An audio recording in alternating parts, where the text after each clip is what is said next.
This is a long one, but here goes. When I was about 14 or 15, my school had an awesome young science teacher, fresh out of university, eager to do well in his first job, passionate about his subject, and always staying late to help out the kids who needed the extra help. Unfortunately, he was super timid and shy, and not very good at handling behavioral issues. Naturally, the your kids, and even the ones you would expect better from, found it fun to completely take advantage of this. And it soon became a common game to just see who could do their best at making his life hell. I never saw him cry myself, but I did see him get pushed to his limits. And one day, I heard he had a bit of a breakdown. I can't remember exactly what I was told happened, but he fled a classroom on the verge of tears, and some of the other teachers needed to step in to get the class back under control. Anyway, one Monday, we found out he had passed away the day before from an undetected heart problem. His father went to his house the previous Sunday morning when he didn't turn up for their golf lesson, and found him dead in his bed. He was 24. Needless to say, all of the kids who tormented him felt absolutely awful about it. One girl in particular confided in me about how she felt so terrible. She knew he was a great teacher, but she joined in with the pack, and now she had to live with knowing this young, kind teacher died, and all she ever did was contribute to make his life difficult. A lesson for young Redditors: treat your teachers well. They've dedicated themselves to giving you your education, something many people in this world aren't lucky enough to have. They're people like you and me, people just trying to do their jobs well. My mother is an English teacher, and the stress kids put her through resulted in her mental and physical health declining, to the point of needing to leave the job. Again, teachers are people, mothers, fathers, sons, and daughters. Treat them like shit, and you will grow up to regret it. And you'll deserve every ounce of the guilt you feel. Story 2. In middle school science, I had a teacher who was always so sweet. She was an older woman, and she always made sure we had materials for her class, often at her own expense. I remember she went out and bought like 20 plastic pencil cases and filled them with pencils, rulers, erasers, everything we would need for the class. One day, some of the kids decided to throw a few of the pencil cases across the room. They snapped some of the rulers and just generally broke a lot of things she provided for us while she stepped out for 5 minutes to talk to another teacher. When she came back, she started crying, and I remember feeling so bad for her. She gave the class little pieces of candy after, apologizing for losing control and getting emotional. We were the ones who should have been apologetic. She was so sweet to us, even though the class was full of demon children. Story 3. In 5th grade, we had a psychotic substitute teacher, probably in his late 50s. At the beginning of class, everyone was goofing off, and he immediately shut us down by screaming "shut up" at us, shaking furiously. We all stayed silent after that because he legit freaked us out. But we came to the conclusion that he was hearing voices in his head, because about 20 minutes into class, he abruptly stopped talking and screamed at us again at the top of his lungs that we would regret being so loud, but no one had uttered a f***ing word. He then stomped over to the desk, violently swept everything off, muttering the entire time to himself, then went to the back of the room and turned all of the lights off. We were all terrified at this point. He silently paced around the back of the room for a while, then went back to the front and slapped the chalkboard. His next words were what I remember the most clearly. He was violently shaking as he yelled, "I'm going to tell your teacher how horrible of a class you all are when she gets back, and I will make sure she burns you up. To hell with all of you." He threw himself back into the teacher's chair and started sobbing. One of my classmates managed to sneak out and get the principal. He was escorted from the classroom a few minutes later, and we all had to individually go into the principal's office and recount what happened. Apparently, he had just gotten a divorce, and he had lost it. He was fired that same day. Honestly, I don't think we actually did anything to warrant his initial reaction. He just snapped. Story 4. I'm a college teacher in the UK. Absolutely love my job, love helping the kids I teach, and love helping them reach their uni courses.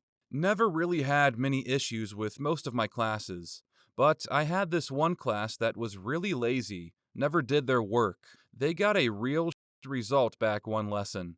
Average mark was like 30%. I said something in passing, and a student made a comment about how I shouldn't guilt trip them. I explained how I felt like I was working harder than they were, and I felt like I cared more about their result than they did, despite the fact that they would be going to uni. At the time, I was going through a breakup and was living in my car for a few days. And I cried then in front of that class. Awful moment, professionally speaking. Story 5. I had a French teacher once. We were her first class since becoming a teacher. Lovely woman, but many of us suspected she had mental health problems. She was always very quiet and mousy, and she always came in looking a bit messy, i.e., hair not brushed and makeup a bit smudged. There were these two girls who would just torment her. They had pickled muscles around the classroom and were just these loud, obnoxious assholes. Long story short, it turns out the teacher's mom had just died, and on top of the stress of managing a class with some real horrible kids, she had a nervous breakdown and never came back.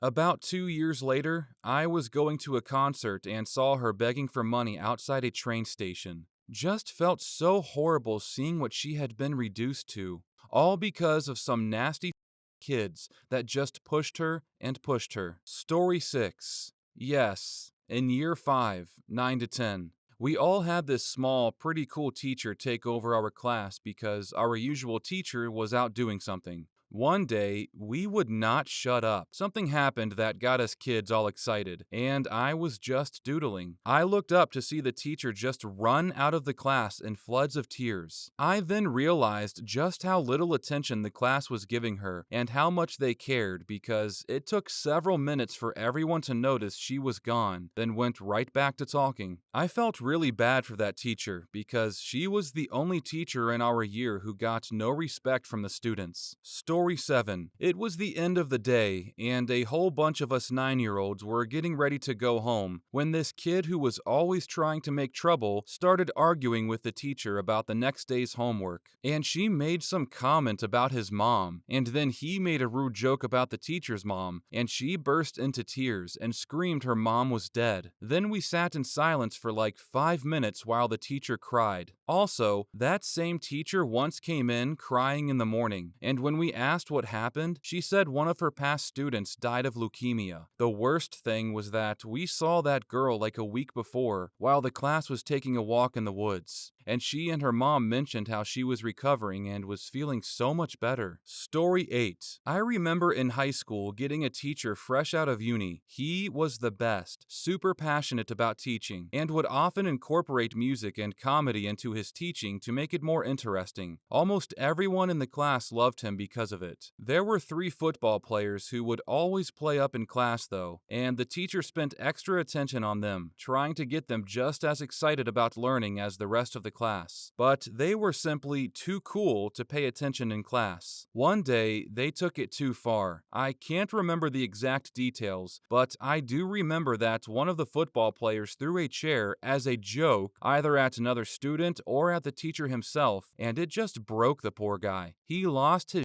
at the unruly students, and you could see the pure frustration in his face. He just wanted to teach, but these few students were hell-bent on ruining it for everyone. He ended up just leaving the classroom in tears, and everyone in the class quickly turned against the kids who threw the chair. Story 9. Multiple times. We were a terrible class. She was our 6th grade teacher. Our school had this odd system where you had a homeroom teacher for most of the day, but then rotated around to other teachers for just a few classes. Our homeroom teacher was also the music teacher, and for some reason during music class, all hell would break loose. She went on vacation for a week and came back with a bad sunburn around the eyes, so we would only call her Mrs. Raccoon. It caused her to get more tanning done. During one music class, she really had to go to the washroom, so she left for about 4 seconds and a fight broke out between a boy and a girl. The girl took the boy's head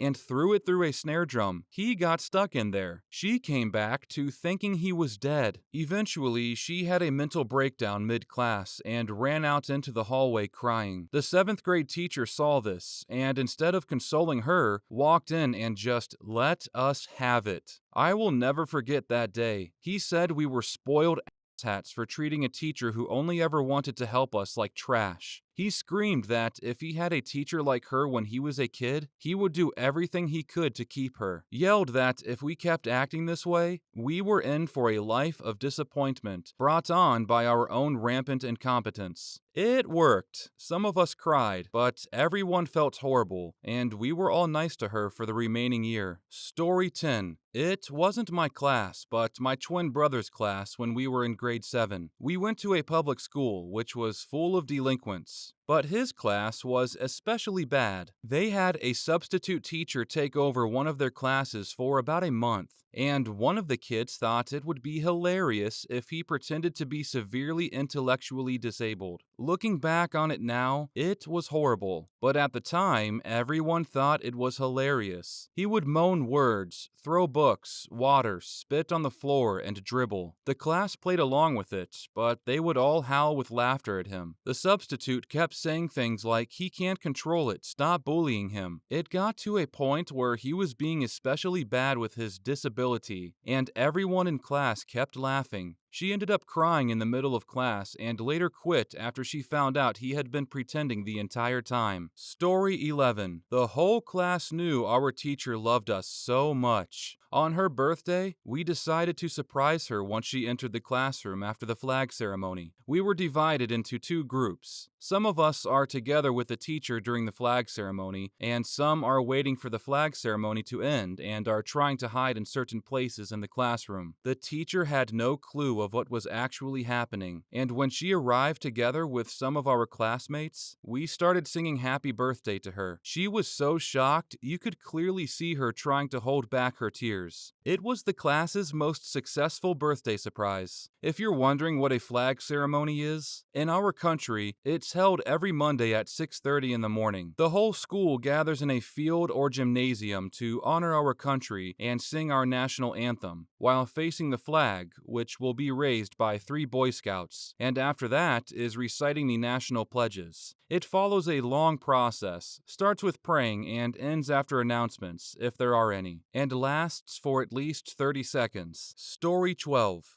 In 5th grade, my class was always extremely nasty to every substitute teacher that came in. They'd act out, doing and saying stupid shit, and though we never actually saw any of them cry, our regular teacher told us on multiple occasions that we'd left the substitute in tears after class was done. I hated every time there was a substitute, because it would always become show. Also, in middle school, we had a teacher that started out extremely chill. She said she didn't believe in yelling at students. Unfortunately, though, a lot of the same little from my 5th grade class were in this class too, plus new ones. I don't remember what the cause was exactly, but one day, she just snapped and screamed at us for a good 10 minutes. She definitely believed in yelling at students after that. It's one of the few things from middle school I remember clear as day. Story 13. No, but once in chemistry class, the teacher, Coach Burt, stopped writing on the board, looked straight ahead, and mumbled, "I could probably blow my brains all over this chalkboard and y'all wouldn't even notice." The only people that heard him were me and the girl I was talking to.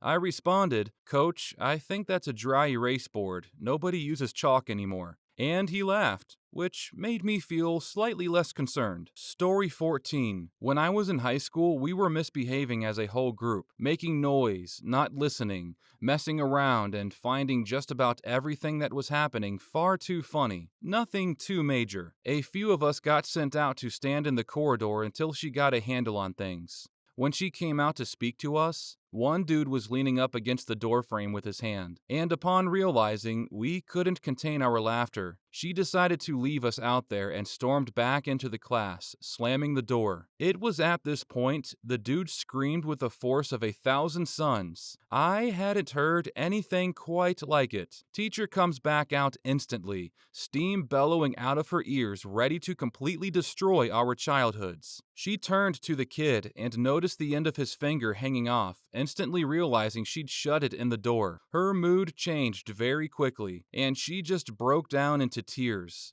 I would have felt bad, but it just topped off the list of things I shouldn't have been laughing at already. Story 15. In 7th grade English, we were still breaking down parts of speech. Our teacher, let's call her Mrs. T, was trying extra hard to be happy and get our attention, and asked one of the worst behaved kids for an example of a sentence so we could break it down as a class. He waited till the room was silent, looked her dead in the eyes, and said, "Mrs. T is a bad teacher." She put it up on the board and broke it down through tears. Still makes me mad over 15 years later. Story 16. Not the class, but actually just me specifically. I had just graduated high school a few months ago, and I was going to visit the school to see my favorite teacher during the following fall. Pretty customary for graduates to do. They start college in the fall, then when they come back home for Thanksgiving break, they go to the high school and walk around to reconnect with their teachers. The thing was, I wasn't home on break from college.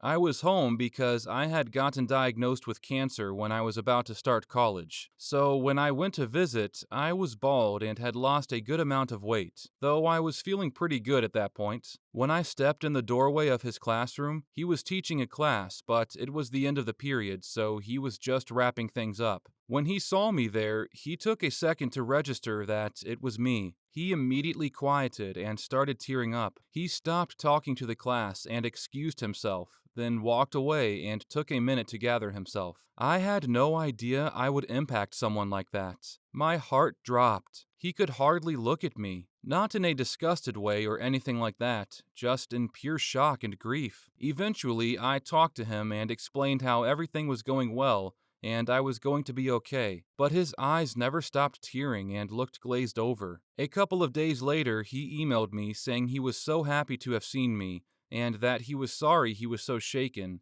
and he wanted to hear updates from me. Really crazy time. Story 17. When I was in middle school, we had an older teacher with a larger body and very thin legs. As such, she somewhat resembled a hen. It didn't help that she had a bit of a sagging underchin, shorter hair that looked like the top of a chicken's head, and a very pronounced nose. We had a new kid in class who appeared to have been held back a few times and had now landed in that class. The guy was an asshole in general, but the day he called her a chicken and then proceeded to mimic a clucking chicken, complete with arm wings, made me realize that she was probably aware of the likeness and may have dealt with people joking about it before. She immediately started crying and fled the room. Instruction was taken over by one of the vice principals for the rest of class, who used that time to admonish us on the dangers of being jerks. Later in college, I was taking an anthropology elective in an auditorium-sized lecture hall.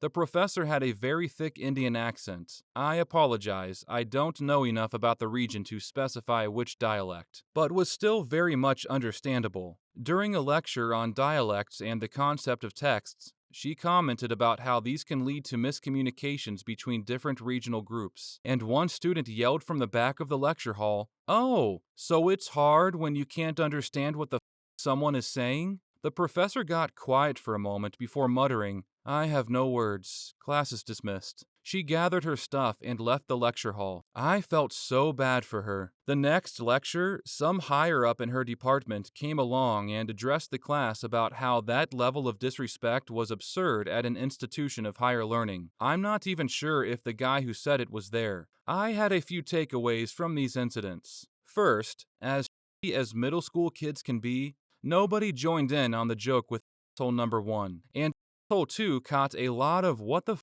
is wrong with you looks in the lecture hall. Second, in the case of the college professor, her level of professionalism was astounding. The next class, after the higher up was done talking to us, she continued as if nothing had happened. Even when it happened, she gathered herself enough to properly dismiss the class. It was inspirational in a surreal kind of way. Story 1.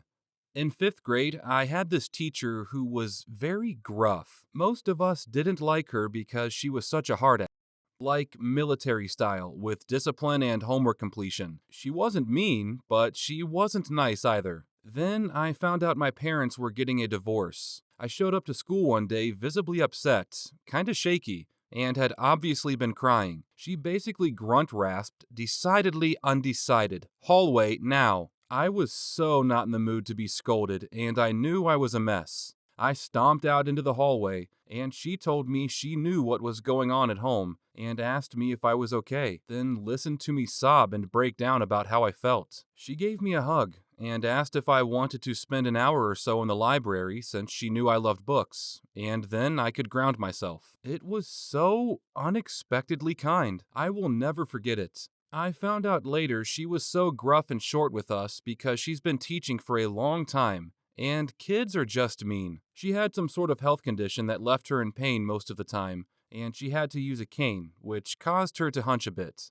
Over the years, all the meanness of the kids made her a little hard and cold, but she really did care about her students. Story 2. In high school, one of my teachers had this duckbill whistle, literally shaped like a duck's bill, and it made a quacking noise. She used it to get the class's attention. One time, I guess we were being extra rowdy, and she blew the ever-loving crap out of it, and the class went stone-dead quiet. She got this shocked look on her face, and then took her hairpin out and dropped it, and the whole class heard it hit the ground, and she got this big grin on her face. And we all just busted out laughing. Story 3. I faked my way through 4th and 5th grade math. I never understood how to do long division, but managed to hide that from the teachers and answer test questions by reverse multiplication. Basically, guess a number and multiply it out and see how close I would get, and keep doing it until I got the answer. My 6th grade math teacher figured out that I was faking, and that I had no idea how to actually divide anything. She had me come in one afternoon to help with cleaning the erasers. All the kids fought for this privilege, so I was thrilled. Sat me down and tutored me until I understood the concept. Bless you, Mrs. Gillespie. Story 4. At my high school, we had an annual week-long science trip, fully paid for by fundraising. Only 4 people were selected to go each year. My sophomore year, I was chosen. I knew there was no way I was going to be allowed to go. I had never been out of the state, never been on a single vacation, never been on a plane, and never been away from home for more than 24 hours. My parents were incredibly conservative and immediately said no. I had a science teacher who didn't accept the no. Instead of just giving up and selecting someone else, he called and tried to convince my parents. When that didn't work, he came to my house and had dinner with my family to convince my dad that I would be an asset and he would be doing me a disservice by not letting me go. He sat at our table and ate my mom's terrible cooking and talked to my parents for over 2 hours until he got a, "We'll think about it." Then he just kept following up.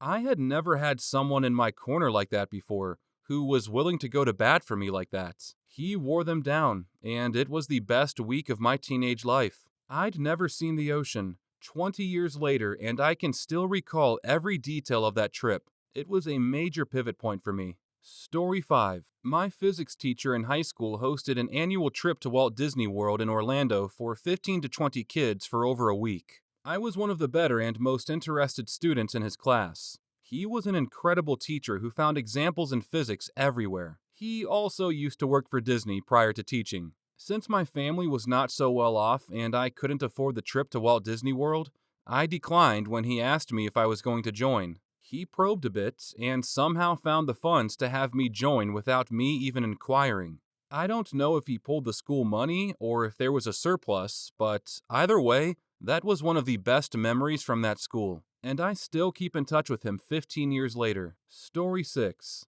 She outed me for pretending to not speak English to my mom. I am Mexican American, but I am one of those lame border crossed me ones who was really a Native American, if we're being honest. At any rate, I ignored my kindergarten teacher so much that she assumed I didn't speak English. I had skipped state testing because I had been to 6 to 7 elementary schools as my mom was skipping out on rent. Middle of first grade, a random teacher realizes I'm reading library books brought from home in the back and not doing my work. Not common in a special ed classroom. She called my mom and teacher to a meeting, had me tested as gifted, told my mom that I was pretending to not understand my teachers, and told us that in second grade I was going to be in her room. I was in trouble. For the first and last time in school. Looking back, this is such an impactful memory. She was the only teacher who cared about me at all. When they opened my backpack at the meeting, I had it packed with random books. I had encyclopedias from my grandparents' house, stuff from 3 school libraries, magazines, etc. Mrs. Judah changed my life because she cared enough to ask the librarian what language I spoke to help me pick more age-appropriate books. I was reading a high school level novel because the school had just been converted from K to 12. It turns out high school books were appropriate for me. Not age appropriate, but reading level. I love her and will never forget the stash of books she kept for me when they converted the library for K to 5. Story 7. The professor I had for my Calculus 100 class in university was awesome. He was a good teacher and funny and engaging. It was a first-year class with over 100 people in it. I was just a face in a big crowd. I was on campus after hours a couple years after I graduated. They run programs for kids in the evenings and were dropping off my oldest. And I saw him. He stopped, looked at me hard, and said my first and last name, and then said, "Not a bad student. Not great, but definitely not bad," and kept walking. This was a good 6 years after I graduated. Absolutely amazed he would have remembered me at all after teaching how many hundreds of students in between. That is just crazy. I had the opposite with my high school band director. When I was a senior in high school, I was walking down the hall with 2 of my friends who were also in band. At this point, I had been in band with this teacher for almost 4 years, saw him every day, and had one-on-one auditions and regular individual performance exams with him. He saw us walking by and greeted us. "Hey, John. Hey, Jennifer. Hey," drawing a complete blank on my name. I didn't take it too personally because he was really nice, but he was one of those people who was really focused on the music, to the exclusion of everything else, and was kind of flaky. I would not be surprised if he identified us all in his head by our instruments and the sound of our playing first, and faces and names a distant second. Story 8. Told me I was smart and could succeed. I had spent the past couple of years at a private school, trying so hard to prove myself. Despite doing well academically, I didn't quite fit their cookie-cutter mold, so I was looked down on by other students and administration. When I told the guidance counselor that I wanted to be pre-med and go to medical school after college, she pretty much told me to lower my expectations because I would not succeed. At the end of my college math class my senior year of high school, I ended up in my professor's office to look at what I had missed on my final. He told me that I had done well and that I could get my PhD in math if I wanted. That was not what I wanted to do, but when I told him I wanted to be pre-med, he looked at me and said, "You're going to do well in that. I know you'll succeed." 6 years later, and I'm halfway through my second year of medical school, and his words still ring in my mind. Story 9. Had the police come to the school because he had reason to believe I was smoking cigarettes and using drugs in 7th grade. No, both of my parents smoked in the house. I didn't even know I smelled like cigarettes until the police told me why they were searching my backpack, desk, and locker. Story 10. When I was in 7th grade, there was a teacher at my school that was essentially a love child of Santa and an elf. Dude was 5'2", over 300 pounds, and had a beard that would put Gimli to shame. My first ever conversation with this man ended with him saying, "Now you go get yourself something to eat, big man." It caught me so off guard, I didn't even realize what he had said until after I walked away. Story 11. My RE teacher tried to keep me behind for no reason. I'm a complete goody two-shoes, and he gave me my first ever detention for asking my friend about what textbook page we were reading after coming to class late following an appointment. The guy tried to make me pick bits of paper and rubber bands off the floor as he watched me do it. I walked out, with zero consequences. Story 12. Not me, but my brother. He had one of those haircuts that was popular in the mid-90s, where you have a long fringe, maybe 5 inches, but skinhead the rest. He was a skateboarder. Anyway, the woodshop teacher decided that the haircut was a health and safety hazard, and swiftly cut his hair in front of the entire class while berating him and giving him a lecture on kids today, etc., etc. My brother was 12 and came home from school crying. My father was less than pleased and apparently went up to the school and made a right kerfuffle, as he should. My mother was very embarrassed by it all. I'll never forget. Story 13. When I was in 3rd grade, the teacher of my gifted program class, extra class we were pulled from mainstream to do a few hours a week, started berating me over raising my hand too quickly to answer questions, saying I needed to think longer and give others the chance to answer. She went on and on about how I had an attitude. I got upset, and she made me stand in front of the class when I started to cry. I know you're crying, and I don't care. It was my birthday, too. It was a class of about 8 students. One guy told me in high school that day was one of his clearest memories from elementary school. One of my most vivid memories of high school is an old English teacher mocking a fellow student's nervous stammer as she did her presentation in front of the class. When the student started crying, that teacher mocked her crying, then failed her for not completing the presentation because she was crying. We used to joke that we hoped that an old dried up piece of crap like her would drop dead in front of the class. I'm so sorry that happened to you, and I hope your subsequent birthdays have rocked. Story 14. Oh boy. Grade 3, I said, "Aw, crap," when I got tagged out, rounding second during a game of soccer baseball. Canadian term for kickball. A little girl covering the base screamed, "Teacher, negotiation fair said the C word." So I got put in detention and yelled at for the rest of the day until I finally snapped on my teacher at the end of the day and said, "Listen, teacher, I don't get it at all. All I said was 'aw crap' when she caught the ball, and I didn't even know that that was a swear word." The teacher replied, "Oh, I'm so sorry. I thought you said the other C word." I said, "What is the other C word?" She said, "Ask your mother." At the end of the day, I got into the van and told my mom what happened. She broke out laughing her ass off and explained to me when I asked that the word the teacher thought I had said was I went to school the next day and said it to all my friends.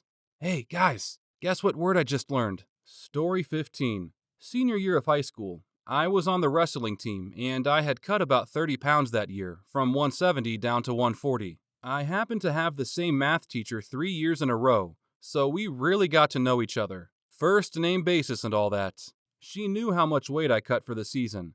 I told her, and it was obvious just from my face. I wasn't fat before my cut either. I had a six-pack. She had a strict no eating in class policy. That'll be important in a minute. The day after the wrestling season ends, I walk into math class and sit down. She walks over to my desk and puts a whole apple pie right in front of me. She knew it was my favorite, handed me a fork, and she said she'll ignore the no eating rule for 1 day. I finished that whole pie in maybe 30 minutes. Linda, I will never forget that. You absolutely made my day. Story 16. I have always loved learning and loved going to school.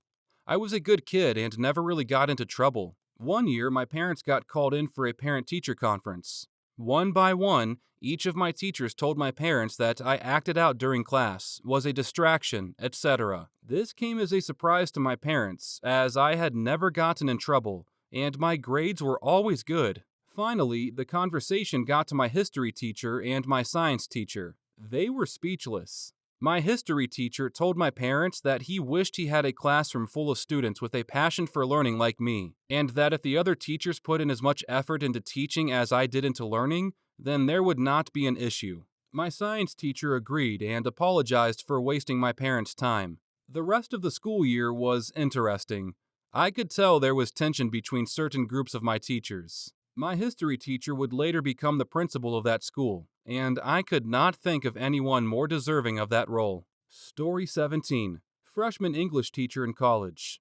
He had a last name with two capital letters in it, so something like McConnor. On the top of one of my first papers, I wrote McConnor with two lowercase c's, and he told me that I spelt his name incorrectly. Now, obviously, this confused me because the spelling was indeed correct, and it took a few minutes of back and forth confusion before he told me what I did wrong. Like a typical 18-year-old, I just kind of shrugged it off, like, who cares? His response was essentially, if you don't care enough about your writing to get it correct, why the hell should somebody else care enough to read it? The response hit pretty close to home. Not initially, of course, because I was an 18-year-old, but now, 15 years later, I still think about it from time to time, and it does force me to put more of an effort into many of the things that I do. Story 18. My computer science teacher would belittle me in front of the other students and even asked me why I showed up for class. I hated his class and slowly just stopped doing the work and failed the class because he made me believe I was dumb and incapable.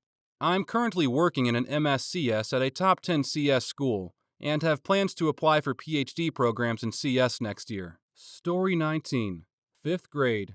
Teacher was shaking with anger because I put my math problems horizontally instead of vertically, or something really stupid like that.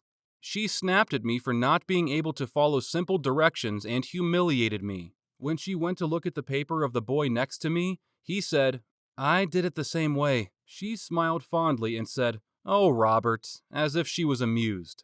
Story 20. I once got expelled for smoking at school when at the time I never even smoked it. I was 13 and started crying, saying that I didn't smoke any weed. Since I was crying, my eyes got red, and then the teacher and principal said, Just look at how red your eyes are. You're ripped out of your mind. It got me kicked off our championship basketball team and everything. I will never forgive those two for what they did to me, and the stress they caused my single mother. Story 21. Wasn't so much what she did to or for me, as something she did with the entire class. 8th grade language arts class. She was a very cool person. Never looked at you with judgmental eyes, treated everyone the same and with respect and honesty, like we were equals to her. Anyways, the one thing that sticks out more than any other was the very first day of school. She made us all listen to a song. Didn't tell us why. Seemed kind of pointless and lame at the time. Last day of school, we played the same song. Can't even describe how I felt. The school years always seemed to drag on and on. Could never wait for summer. But when she played the song at the end of the year, it kind of brought the whole year together and made it seem like you had just walked in the door for the first time. For the life of me, I wish I could remember what that song was. Story 22.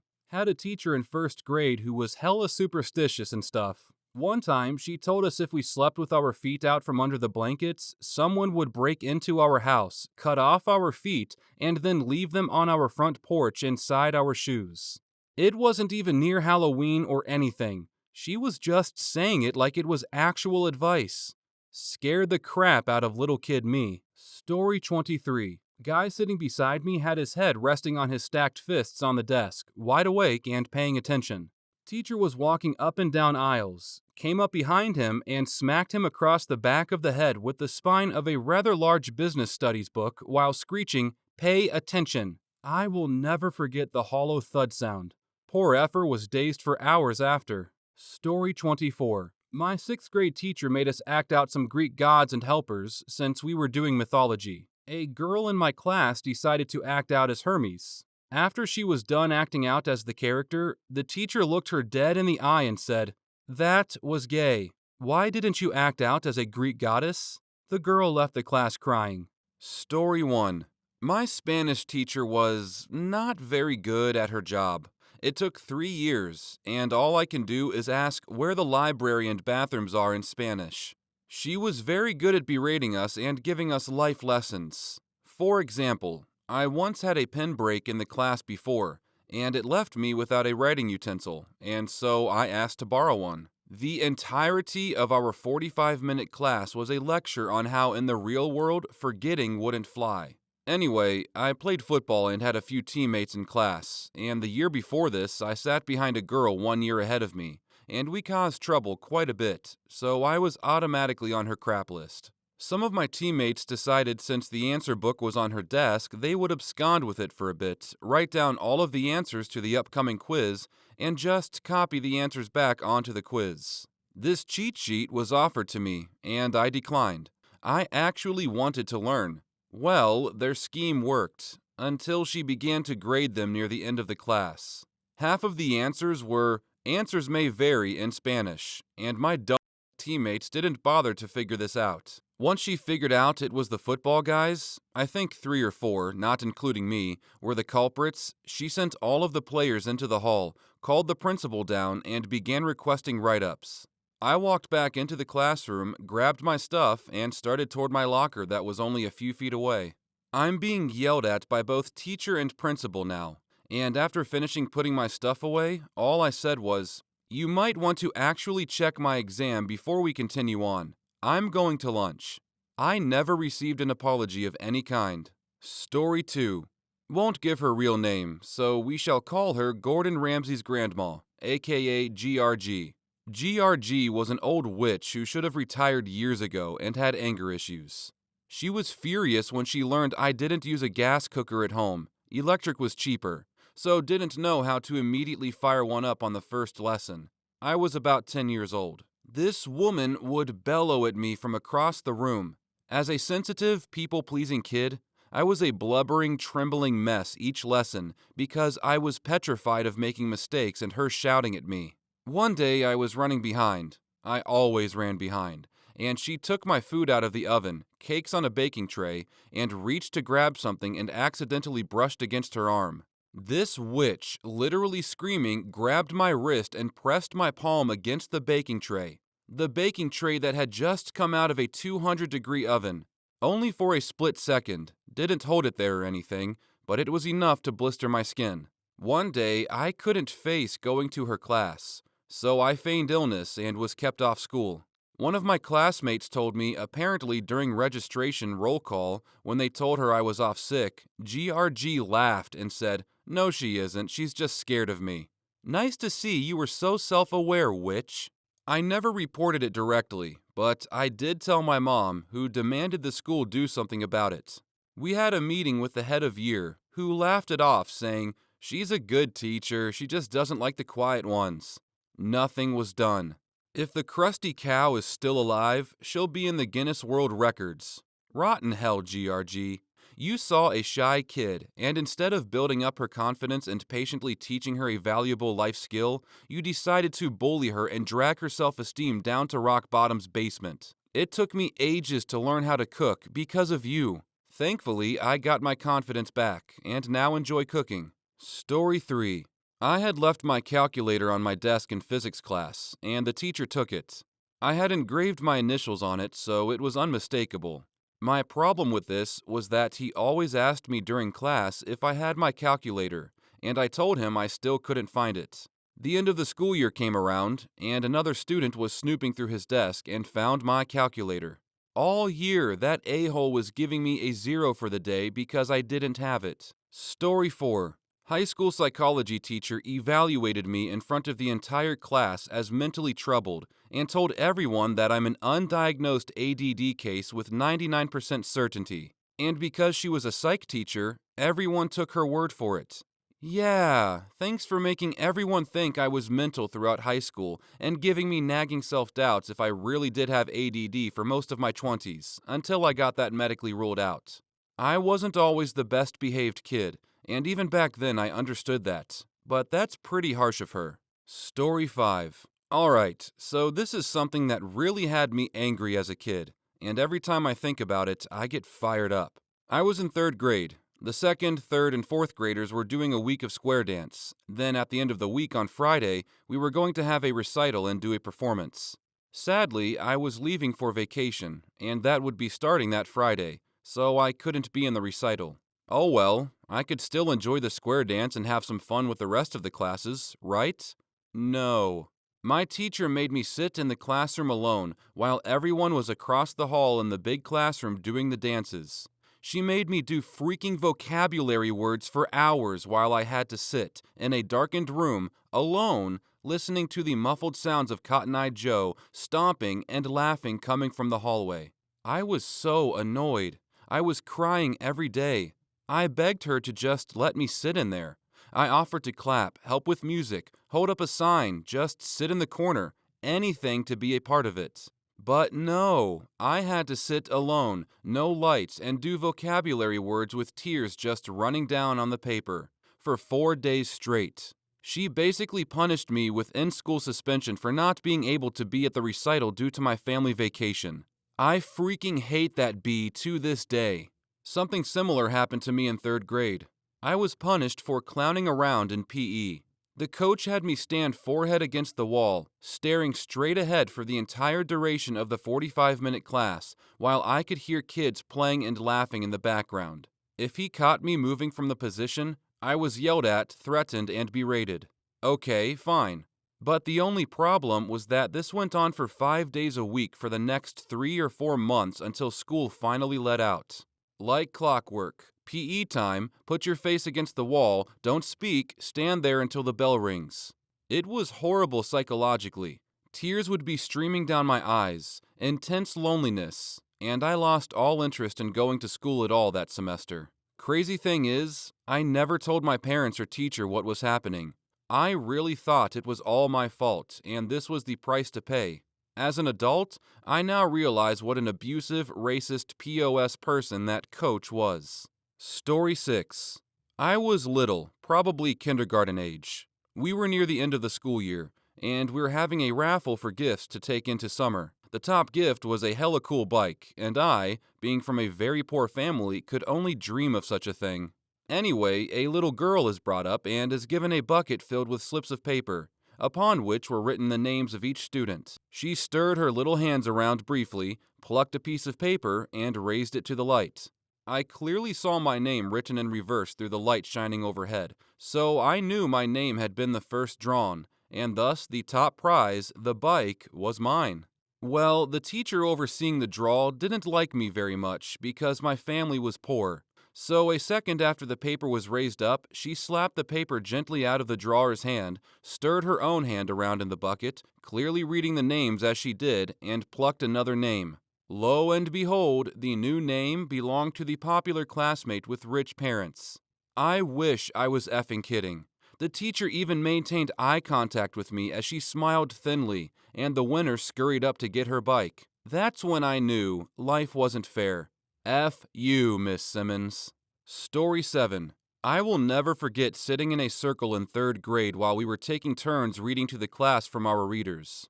I struggled to be able to follow along with listening plus pacing.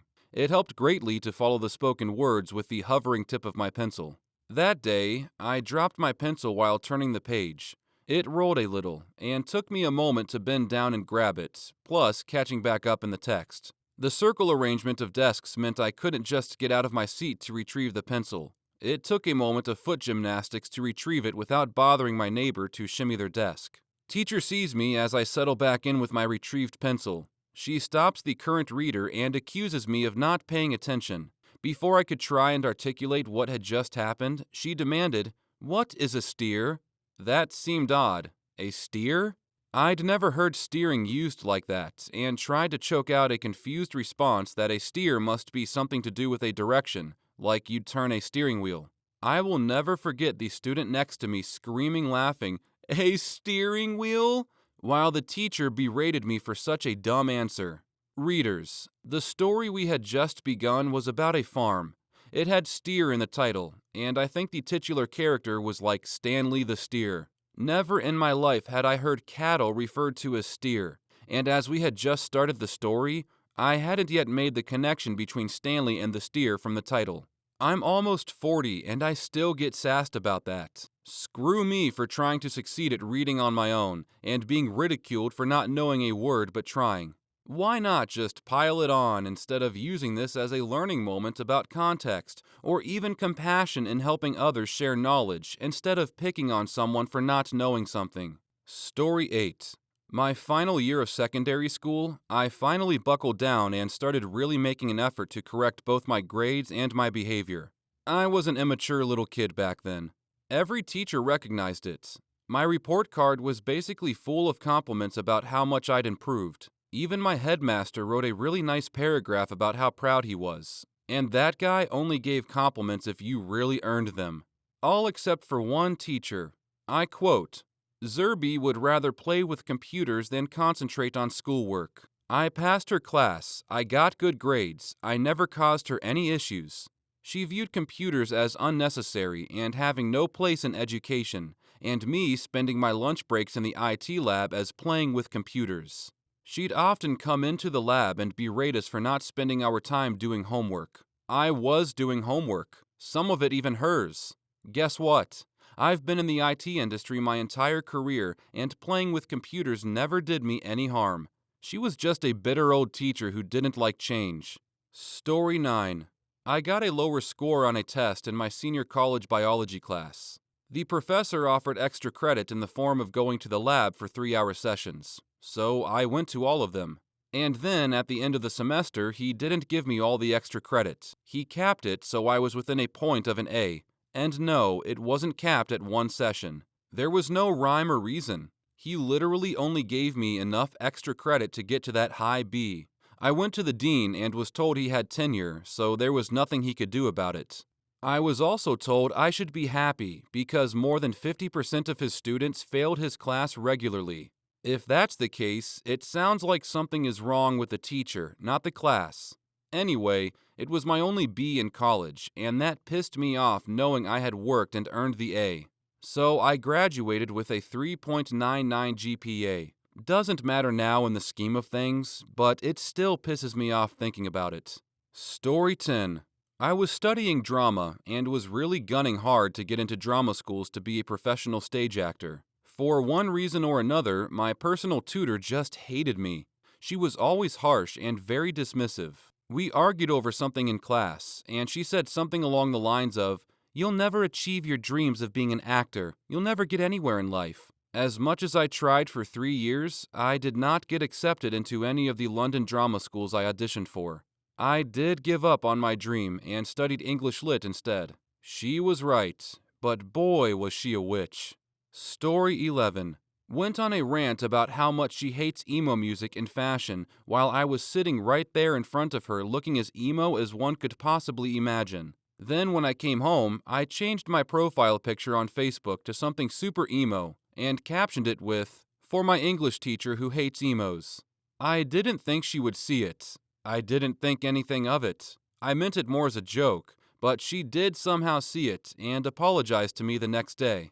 Story 12. Oh boy. In 11th grade at my school, we had to take a mandatory road safety class with a person we'll call K.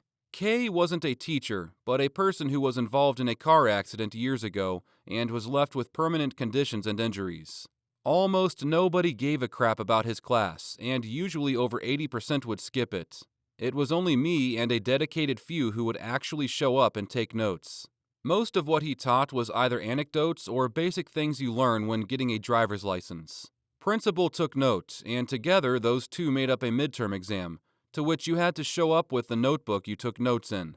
I'm not sure what went down during that exam, but I am convinced ultimately most didn't have a sad notebook. I was sick that day and showed up on an alternate date to take that stupid exam. Me and several others in the same situation showed up to take the exam. Me with the notebook, mind you. I went over to Kay to say hello and ask where we will be taking the exam, and he accused me of never showing up to his class, saying if I did, he'd remember me, to which I said I did, and even showed him the notebook and let him read through it. Even then, Kay wasn't convinced. We, about 7 students, took the exam, and when I handed mine in with other students still in the room, he started going through my answers, pointing out any mistakes out loud by exclaiming that if I indeed attended his class, I'd know the answers, and reinforced his position that I cut his class. I was more than pissed. So were my parents when I told them. We went to the principal with it, and the best she offered was changing my grade to the equivalent of B+ and an apology. I never got said apology. F you, Kay. Story 13. At the end of my first week at a new school, the teacher handed out slips of paper with our current grade. I had a solid A at my old school, but the teacher said I had an F. I asked her why. She said I didn't hand in the quarter project. I reminded her I had just moved to the school. She said she would give me the weekend to do it. The project was to interview a longtime local resident and write a paper about their experiences. The articles were being collected for a book she was writing. I failed the class. Story 14. One of my high school art classes was called 3D Design, which was basically clay, sculpting, and various three-dimensional artwork. On the first day of class, my teacher pulled me aside and told me she looked at my schedule, which was mostly honors and advanced level classes. She said that because I was clearly such a good student, she would grade me on a much harsher scale and would hear none of my objections that being book smart doesn't translate to artistic abilities. The poor marks I received in that class skewed my GPA. Story 15. Math teacher decided to assign me to one task. I had to solve it in front of my whole class.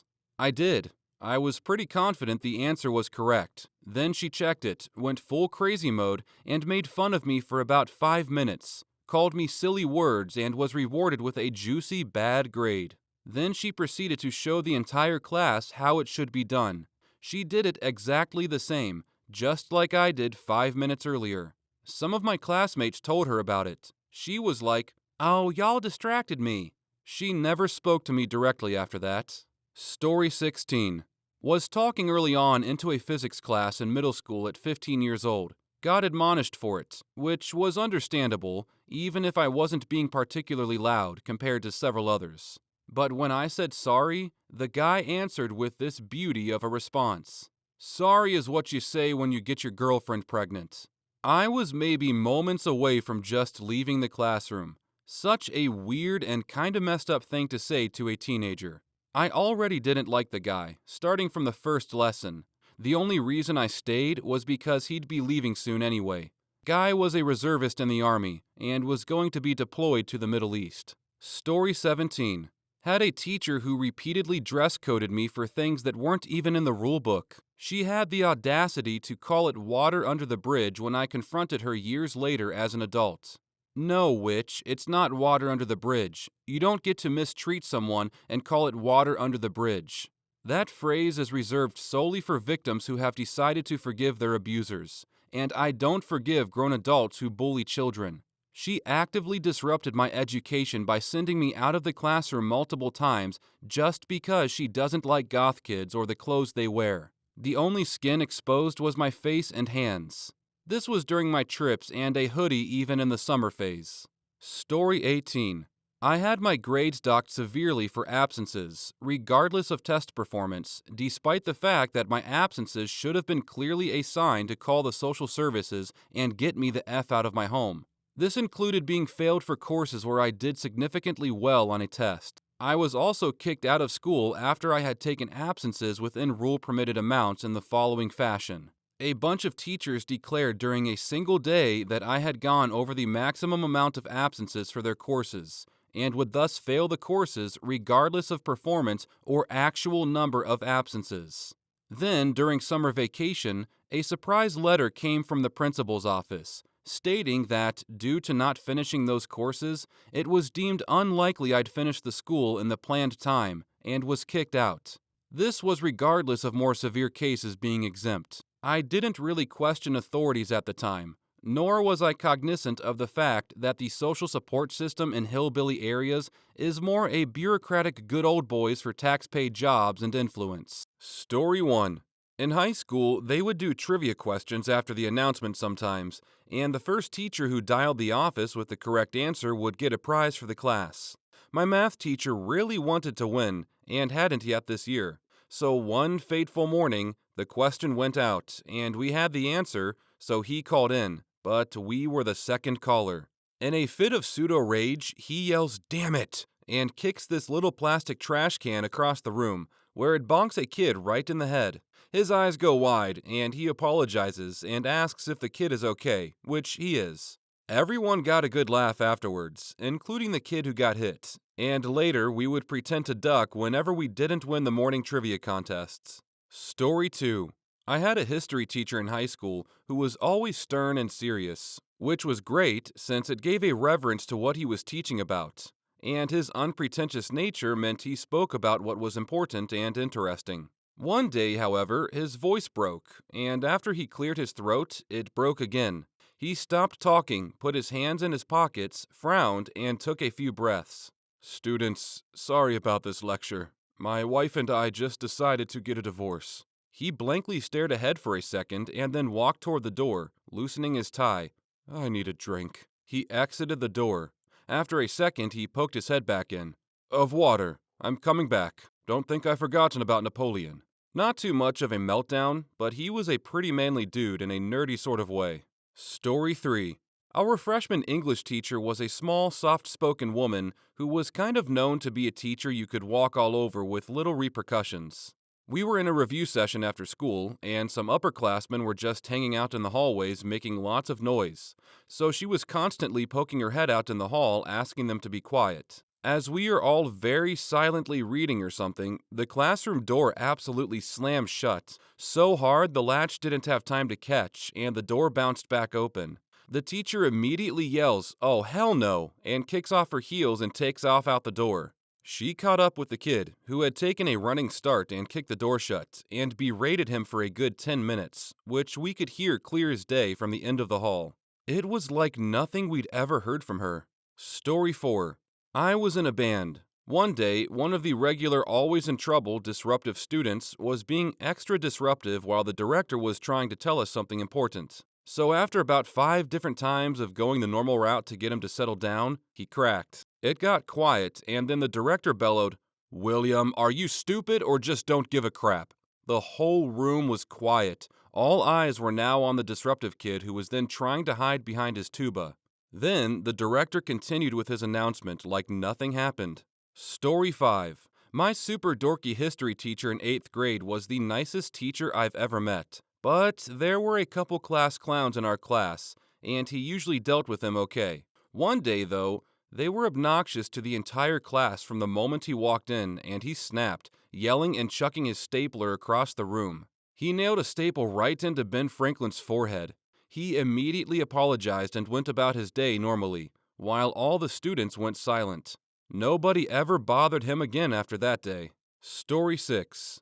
A Spanish teacher I had in high school ended up having a meltdown on the day of the final exam. The whole semester, my class had been pretty chatty, but really nothing that out of the ordinary. On the day of the final, there was an event that set her off. If I remember correctly, he was talking during the exam. His cell phone may have gone off instead. It's been a while. She proceeded to attempt to pick up the desk with a 17-year-old sitting in it and slam it on the ground. The kid got up, and then she flung the desk along the floor, slamming it against the door, and told him to finish his exam outside. Then she proceeded to tell the rest of us what terrible people and students we were. She also told us that she had gained 20 pounds over the course of the semester because of how bad our class was. Then she felt the need to tell us about how she'd been raped as she broke down sobbing. After that, I just did my best to finish my exam as quickly as possible so that I could go home, as that was my last class of the year before summer. Story 7. Junior year of high school, I decided to take a psychology class. The administration switched a lot of teachers around that year and hired a lot of new ones too, so I didn't know anything about him. As the semester goes on, his behavior starts slipping, and the class starts noticing. He begins to lose his patience more and more frequently when the class doesn't respond to a question immediately. His behavior then progressed to him throwing whiteboard markers at students for not paying attention or answering incorrectly. Then one day, about half the way into the semester, he completely loses it. A group of 3 students laughed at something within their own conversation just as class was starting, and our teacher saw and made a comment to the class that if we weren't going to listen, he would make today hell. Some kid spoke up saying he would go to the principal if he did anything to hurt the class. So the teacher began throwing markers, erasers, anything he could find at the student. The student got up to leave for the principal's, and the teacher stood up on his desk and screamed at us. He ran to the front of the classroom, where the student who spoke out was, picked up a desk and threw it at the student. Thankfully, it didn't hit him, but the teacher ran to the door to prevent anyone from leaving, and said if anyone said anything about that day to anyone, he would ruin their lives.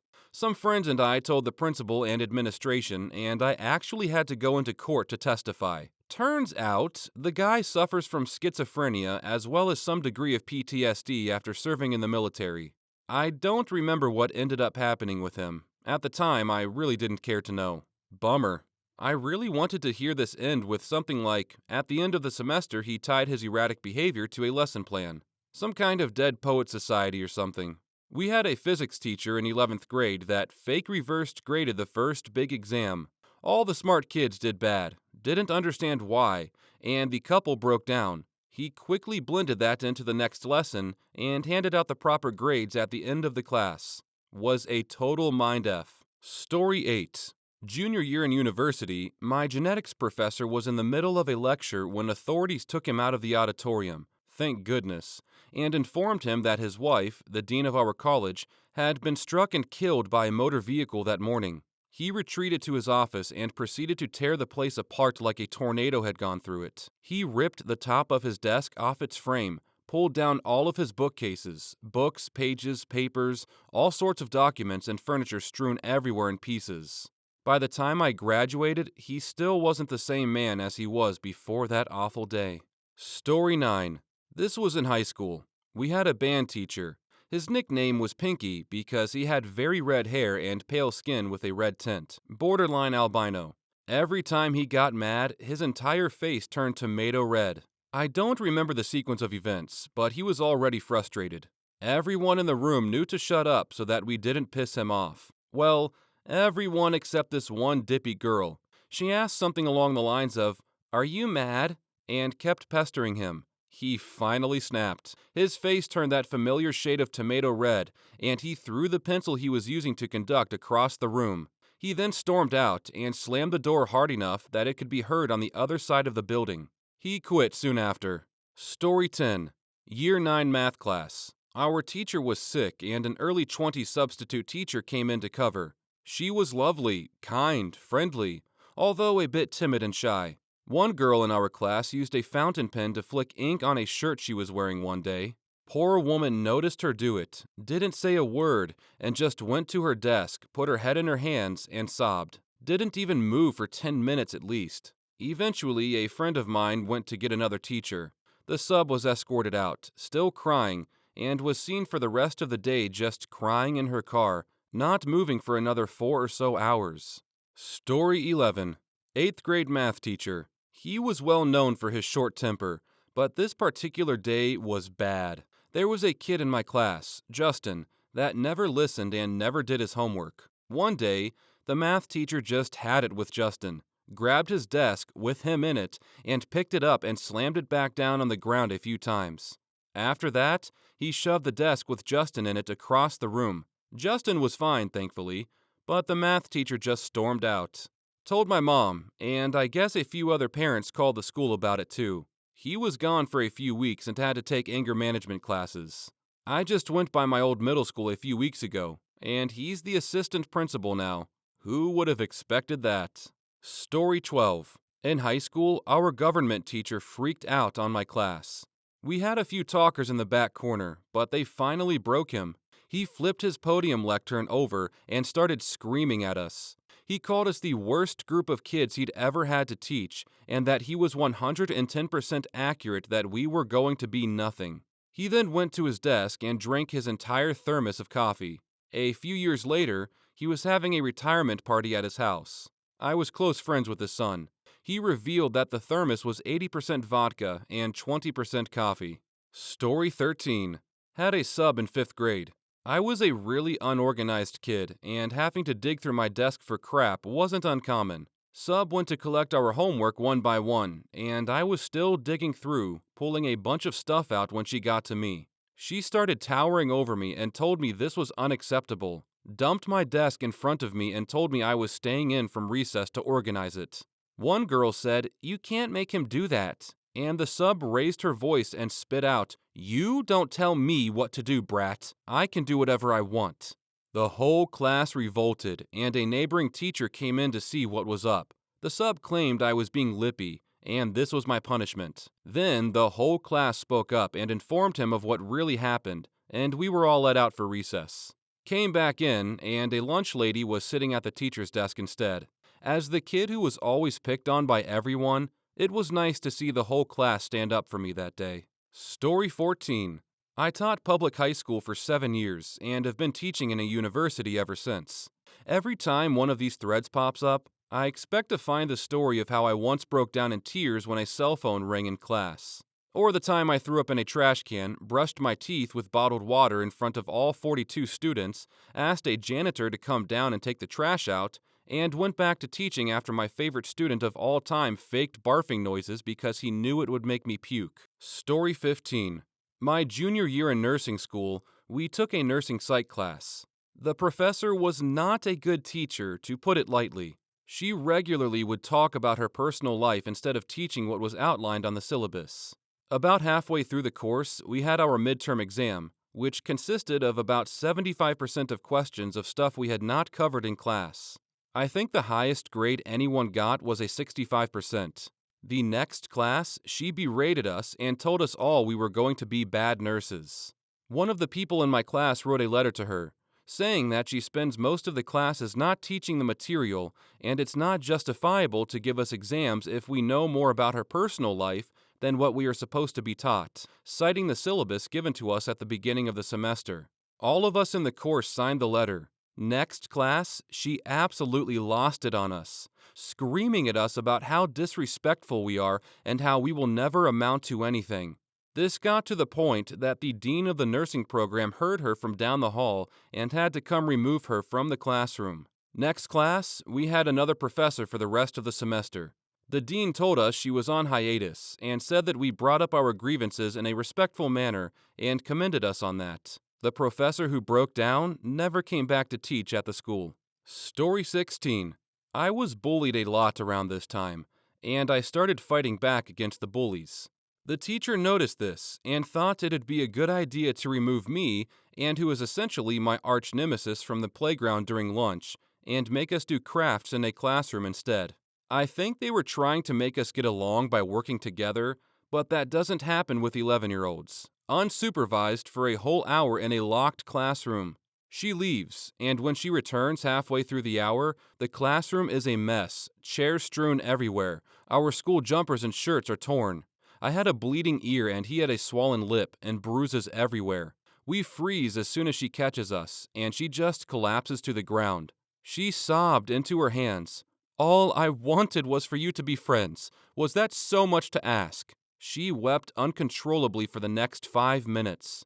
We felt awful about it. We shook hands and tried to clean up the classroom.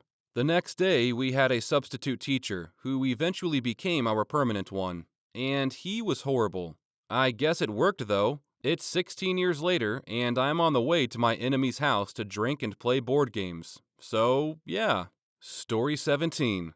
My 8th grade algebra teacher, also German teacher, Mr. Cogburn, was an interesting guy. He was tall, had kind of wild-looking frizzy gray hair and a beard, and had a sort of boisterous, larger-than-life kind of personality. He started every single class by slamming the door and yelling. He yelled, or as I would realize once I got into theater in high school, he projected, through the entire class period, though he never really came across as intimidating. He always had a yardstick in his hand that he would slap forcefully against the blackboard to emphasize what he was saying.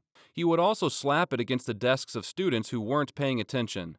Though he was exceedingly careful to not actually hit the student, it wasn't terribly uncommon for him to break yardsticks, and there was always another one in the supply cabinet to replace the one he'd broken. He had a little song/chant he made up for remembering the slope-intercept form of an equation for a line that I will probably remember until the day I die. He also gave the most effective, and to 8th graders both hilarious and embarrassing, explanation of how to divide fractions. He stood on a desk and told us, "Always divide the top." He pointed at his head. "By the bottom." He then turned around and pointed at his own ass. "Never divide the bottom, because the bottom," here he helpfully gestured up and down the length of his ass, "is already divided." That's what Mr. Cogburn was like. He was big and loud and crazy, but not in a scary way. We told new students that the way to tell he was actually mad was if he started the class by shutting the door like a normal person and speaking quietly, and that was when they should be scared. Now we get to the story of the meltdown. Every year, our school did an event called the Mathathon. Students were given math worksheets and tried to solve as many problems as they could in a set amount of time. People, usually the parents, would sponsor the students, pledging a certain amount of money for each problem correctly solved. And at the end, the money was donated to a local charity that helps the disabled. It was that time of year, and Mr. Cogburn was explaining the mathathon to my class. And when he got to the part about the charity and what they did, one boy, who probably thought himself incredibly cool and edgy, loudly said, "I don't know why anyone bothers to help those tards. We should just let them all die." And Mr. Cogburn transformed. As I said before, dude was tall, well over 6 feet, but his height never came across as imposing at all. Now, he loomed over that student's desk like the freaking angel of death. He seemed to physically radiate pure rage. I swear to all that's holy, you could feel his outrage coming off of him in waves. Even though he was focused solely on the one boy, students halfway across the room sank down in their chairs in pure terror, trying to disappear under their desks. I know because I was one of them. We couldn't even look at him, not out of the usual crap he's mad, don't make eye contact instinct most people have, but more like it was a form of physical protection. He was a burning sun of anger, and if we looked directly at that sun, it would blind us. He spoke very, very quietly to the boy for about a minute. I didn't make out what he said. Then he led the kid out of the room and shut the door. About a quarter of the class started crying as soon as he left. After a while, the other math teacher came in and taught for the rest of the period. What we all found out later, and which none of us, including that boy, had known, was that Mr. Cogburn's daughter, who he spoke about to us frequently enough, was not his only child. He and his wife had also had a son that was born extremely physically disabled, and who had died at a very young age from health complications arising from those disabilities. When he took that student out of the room, I think we all thought that he was going to kill him. He actually just took him down to the principal and explained what the kid had said, and the kid was suspended for a day. Mr. Cogburn also took the rest of the day off. So that was the biggest meltdown I have ever seen from a teacher, and it was sort of the inverse of a normal meltdown. When he was shouting, gesticulating wildly, and hitting our desks with yardsticks, we loved the guy and feared nothing. But that day when he got so quiet, we felt mortal effing terror. Story 1. I'm a little late to the party, but here it goes. I had a grade 1 and 2 class last year, and one student had diabetes. Let's call him Adam. So, Adam had a cell phone that beeps when his blood sugar is too low or high. It's connected to the monitor in his arm and hip. The cell phone has no other uses, no apps, no data, not connected to the school Wi-Fi. The substitute saw his phone on his desk and promptly took it away as per the no devices rule. During gym class, an EA comes in to make sure everything is okay, and Adam is visibly ill, pale, sweating, the whole deal. Luckily, this EA knows Adam's medical plan, instantly asks Adam for the phone, and he explains that the substitute took it away in the morning. The EA loses it on the substitute, demanding the phone.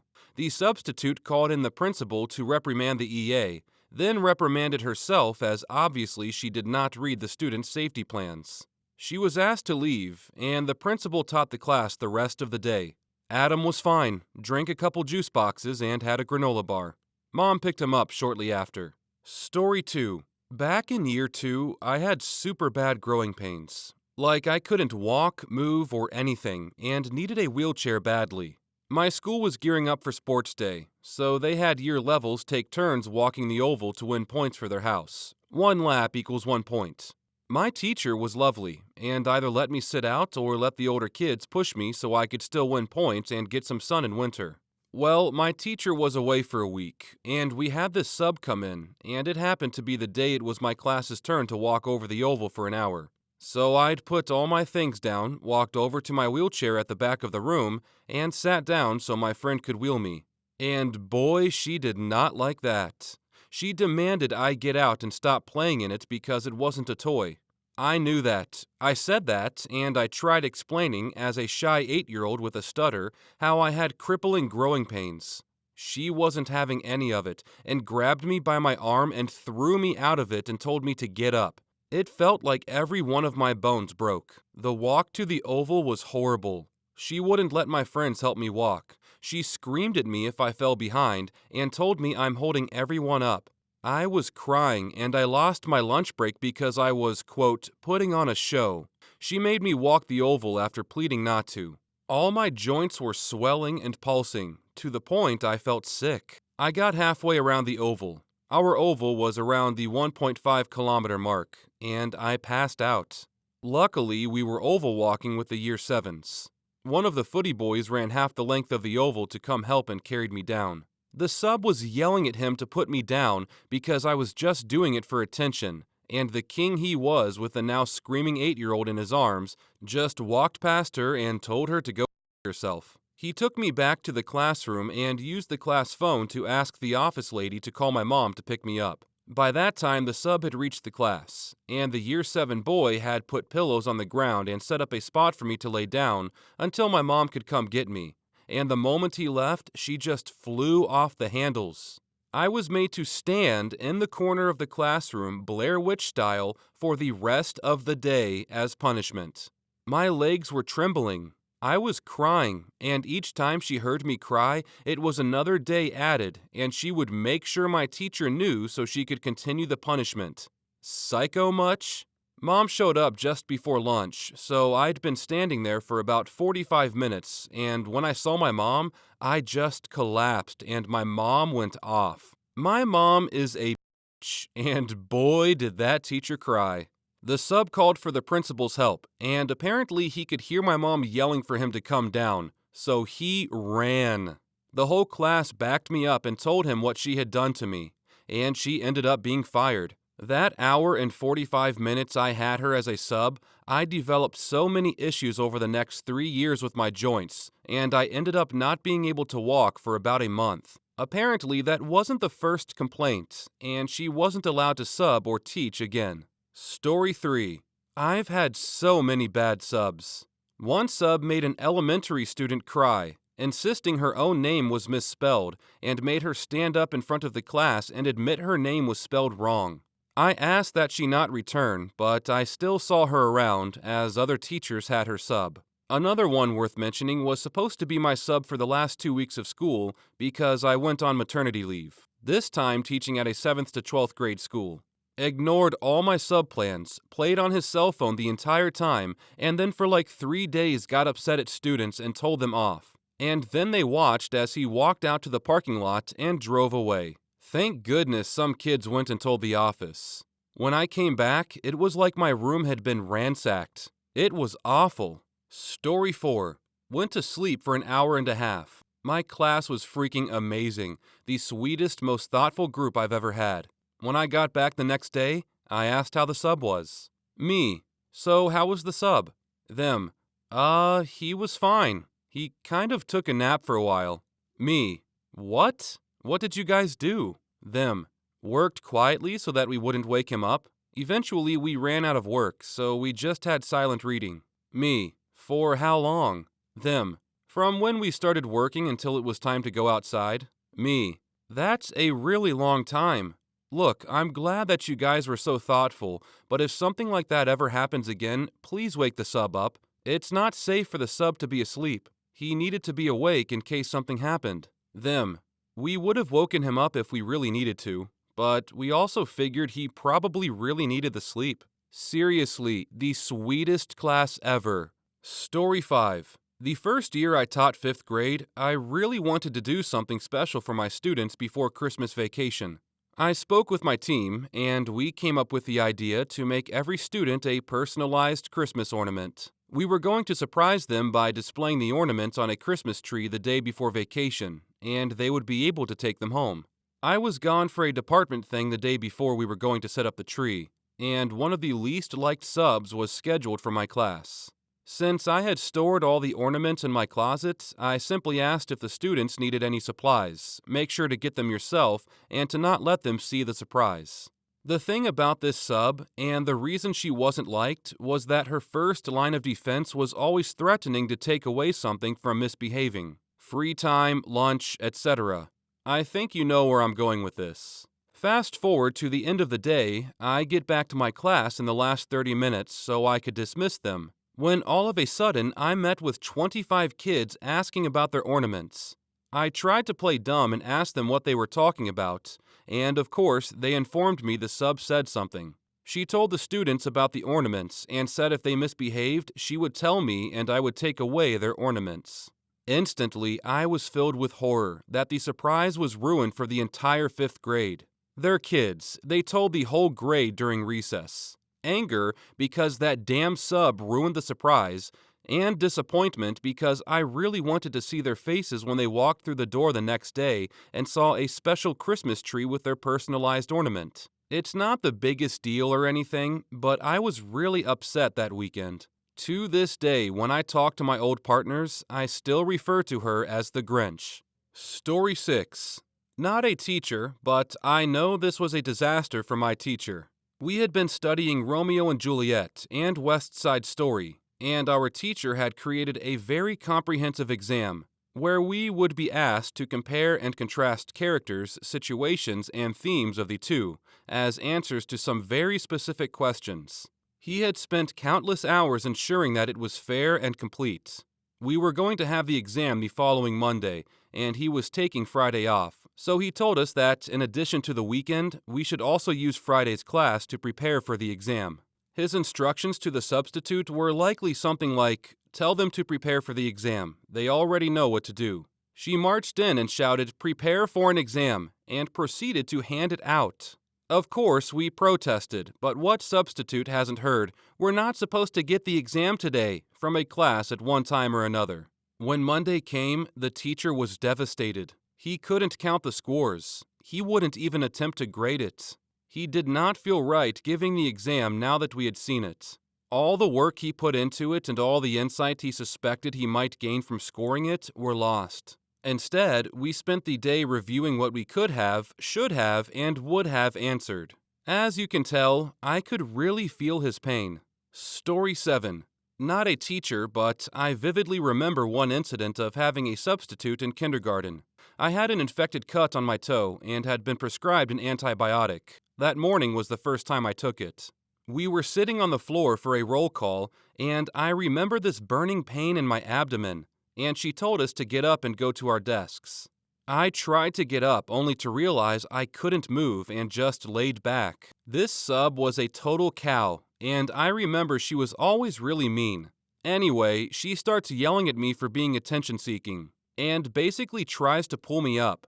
I'm in so much pain I start screaming, and one of the teachers from the classroom next to ours comes, realizes I'm not faking it, and calls an ambulance. Long story short, I'm terribly allergic to penicillin, and my kidneys were failing. I was in the hospital for almost a week before I got discharged. Needless to say, that absolute was not allowed back at the school, but I will never forget that day. Story 8. Not a teacher, but in 9th grade, my algebra teacher had her baby early in the year, so she was gone until the last month or two of the school year. The sub was a former teacher, so you'd think she'd be a great sub. Nope. She hyper-focused on 3 to 4 out of the 28 students in the class and just taught them while completely ignoring the rest of us. She'd pass out a worksheet, then go to her students and never acknowledge us again until she dismissed us. Never checked homework, never acknowledged us. If anyone outside of her favorite students raised their hand or spoke up, they were ignored. Which went about as well as you expected with a bunch of 14 to 15-year-olds. That class was just wild. The kids who actually stayed in the classroom anyway. It was a mess. I'm actually surprised we weren't reported or visited by the teachers on either side of us for how loud we were.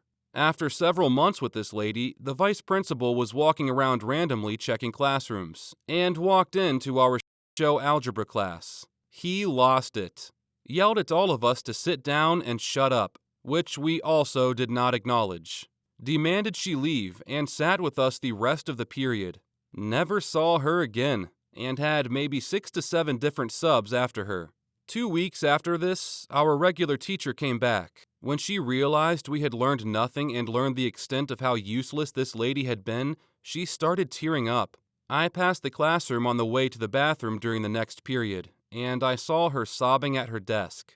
A friend of my mom's worked at the central office where they assigned or organized the substitute teachers, and that lady was permanently taken off the substitute list. Story 9.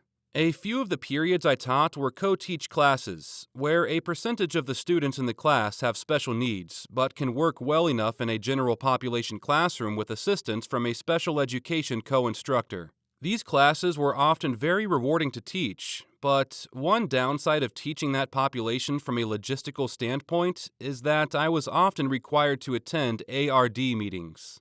Basically, every special education student has a meeting about twice a year, sometimes more frequently, depending on need, where administrators, teachers, counselors, parents, and guardians, and the student themselves all get together to go over their status and review the various educational accommodations the student is receiving in order to determine what may or may not need to change to best suit their needs. I didn't have a problem with attending these meetings per se, but because they only take one period and several teachers are rotating through various meetings over the course of a day, the school had devoted ARD subs, who were more akin to babysitters, at best, than substitute teachers. That means that during that one period, hell can randomly break loose. One year, I had a tough student who had some serious attitude problems, but was a good person underneath it all, and with whom I'd done a lot of work with to improve her engagement and interest in my class.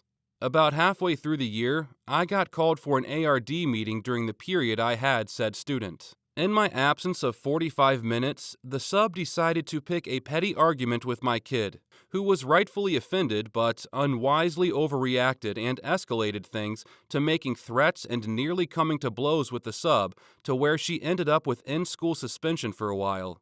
Getting the story from all parties and witnesses involved later, it's pretty clear the sub was to blame, and the kid who I'd worked so hard with was back at square one. I eventually got her back on track, and she ended up with one of the highest grades in my class at the end of the year. But I could only imagine how much better she could have been without the setback and the amount of trust in adults she'd lost. Story 10. I caught the flu the week my students had a district benchmark test. I could feel that I was coming down with something, so I stayed late to put together really in-depth review packets and slideshows. I wrote pages of directions for the substitutes and separated the reviews out by class numbers. I even included my personal number and told them to call me anytime if a student had a question they couldn't answer.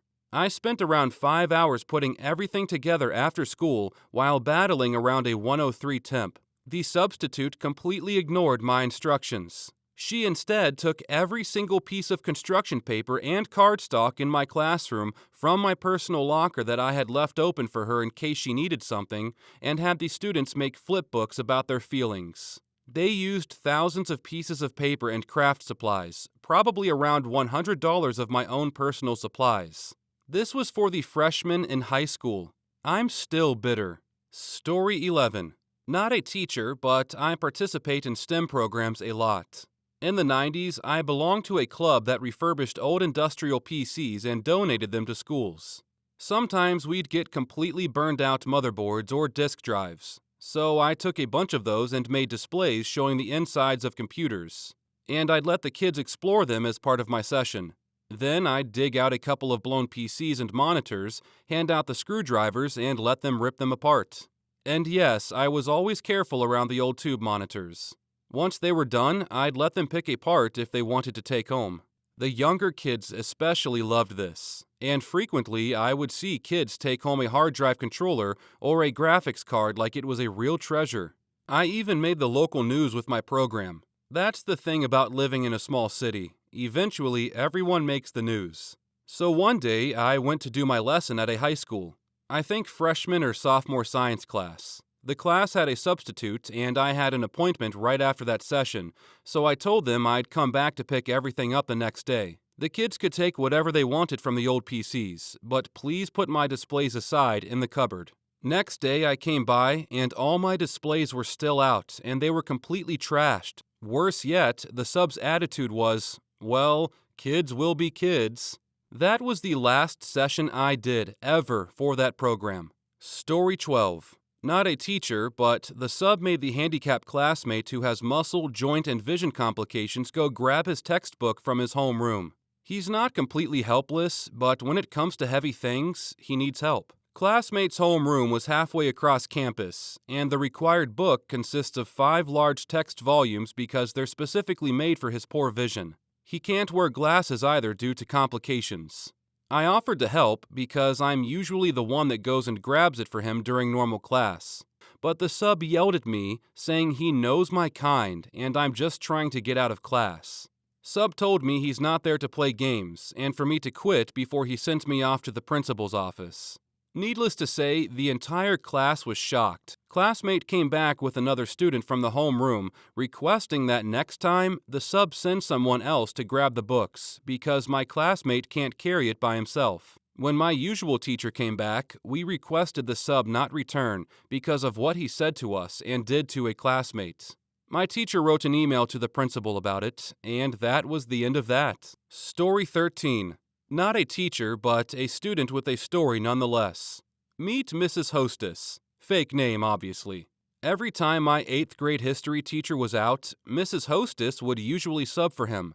Not sure why, because she subbed for other classes too, but all of the incidents of note happened when she subbed for history. There happened to be a girl in the class who shared a name with an Irish folk song. Every time Mrs. Hostess took attendance, when she got to the folk song girl, she sang the whole song. Every time. The history teacher kept candy and snacks on his desks that he'd hand out for correct answers, like lollipops, Halloween candy, Twinkies, etc. The Twinkie was not an ordinary Twinkie. The Twinkie was an experiment in processed food. This Twinkie was still in its original individual packaging and looked normal at first glance, but was actually 3 years past expiration and rock solid. The history teacher demonstrated this by standing on the Twinkie during one of the first weeks of classes. All said to say, this is a thoroughly inedible Twinkie. So Mrs. Hostess subbed again, and we knew she discovered the lollipop stash because she was openly eating them during class. But it wasn't until the next day that our history teacher opened his desk drawer to find that the solid Twinkie was gone. This woman ate an expired, solid Twinkie as well as literally all of the food and candy in the teacher's desk. Story 1. I had a student who had a rough life. Mom pretty much abandoned him, and Grandma was raising him by pawning him off to family on the weekends. I knew he was going to have a rough life if someone didn't step in and let him know he mattered. He asked me one day how I would know if someone loved me. I jokingly replied that that person would bring me coffee in the morning. A few days later, he came into the gym with a huge smile and a cup of gas station coffee. He walked right up and handed it to me along with a bag of creamers and sugars. He said he didn't know how I liked my coffee, so he grabbed one of each. He saved his allowance and asked his grandma to leave for school early so he could stop by the gas station. The next year, he brought me a coffee mug so I could remember him when I drink my morning coffee. That kid will always have my heart. Story 2. Back when I was teaching preschool. 3-year-olds don't do subtle things. He always wanted to hold my hand when we went on walks, to sit next to me at circle time, and just to look at me with puppy eyes. It was adorable, but at the same time, it was a relief when he grew out of it. Years later, I was teaching an all-boy class at a vocational high school, and was lucky enough to get a bright new teacher to co-teach the class with me. She was also quite attractive, and the boys, well, they reacted. Since it was an English language class, I got a kick out of doing my best Mary Poppins impression. Close your mouth, please. We are not codfish. Story 3. I had a crush on my teacher in high school. After I graduated, I asked him out to lunch with my best friend and he agreed. We met up a few days later, and he walked in with his husband. That was a rough day for me. Story 4.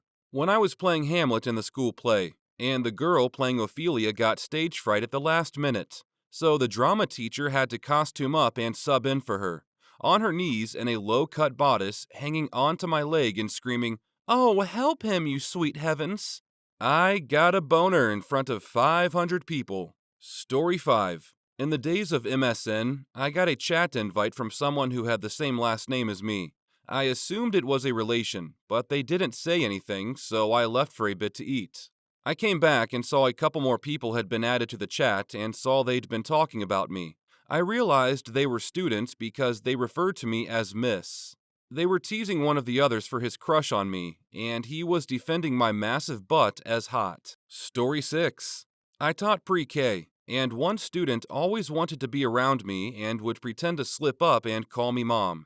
He saw my phone had a screensaver of me and my boyfriend at the time, and he got all mad and said I should break up with him. Kids are adorable. I doubt he'll remember me in a few years. Story 7. I do have a story of when I was a high school student. It was senior year, and I had a crush on this young history teacher. He would come on model trips with us as a chaperone, so he knew who I was. It was my birthday, and he heard from a different teacher across the hall. He told me happy birthday, and my response was, "Thanks, I'm 18." I blurted it out very quickly and realized literally the second it left my mouth how inappropriate it was. His response? Well, are you registered to vote? Story 8.